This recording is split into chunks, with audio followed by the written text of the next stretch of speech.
नमस्कार, तुमच्या सर्वांचं स्वागत करतो आपल्या चॅनलवर. मित्रांनो, आपल्या सर्वांना माहीत आहे गेल्या काही दिवसापूर्वी बौद्ध समाजाने व त्याचसोबत पंजाबी बांधवांनी एकत्रित एक मोठं आंदोलन केलं होतं.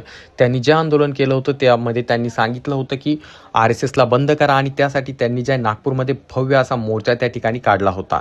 परंतु त्याचसोबत आता या गोष्टीची पार्श्वभूमीवरती यामुळे ज्या इतर राज्यांमध्ये देखील बौद्ध बांधव असतील किंवा त्या ठिकाणी असणारा SC ST प्रवर्ग असेल, या सर्वांमध्ये आता एक खूप मोठं असं वातावरण तयार झाले. त्यांना देखील समजायला लागलेलं आहे की RSS त्यांच्या विरोधात कशा प्रकारे काम करतं आणि याच पार्श्वभूमीवरती ओडिशा राज्यातील कटकमध्ये जे आहे त्या ठिकाणी एक मोर्चा होणार होता. त्या ठिकाणी जे आहे थेट RSSच्या विरोधात मोठा असा मोर्चा काढला जाणार होता. परंतु त्या ठिकाणी ह्या मोर्चाची सर्व तयारी झाली आणि अचानक त्या ठिकाणी RSSच्या लोकांकडनं पोलिसांना पत्र देण्यात आले आणि त्यानंतर त्या ठिकाणी तो जो होणारा मोर्चा होता तो बंद पाडण्यात आला. त्याला त्या ठिकाणी होऊ दिलं नाही.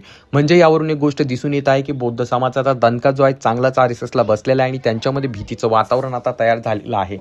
कारण नागपूर असेल किंवा त्याचसोबत छत्रपती संभाजीनगर असेल, अशा अनेक ठिकाणी RSSला बंद करा म्हणून बौद्ध समाज व मागासवर्गीय SC ST कॅटेगरीच्या लोकांकडनं मोठे मोर्चे काढले जात आहे. अशातच आता ओडिशासारख्या राज्यामध्ये देखील त्या ठिकाणी आंदोलन होताना दिसत होतं. परंतु त्या ठिकाणी ज्या प्रशासनाने व त्याचसोबत RSSने त्या ठिकाणी असणाऱ्या प्रशासनाला हाताशी धरून त्या ठिकाणी निघणाऱ्या मोर्चाचा जो काही परमिशन होती तिला नाकारण्यात आलेला आहे. तर याबाबत तुमचं काय मत आहे खाली कॉमेंट करून सांगा. चॅनलवरती नवीन असाल तर चॅनलला नक्की सबस्क्राईब करा.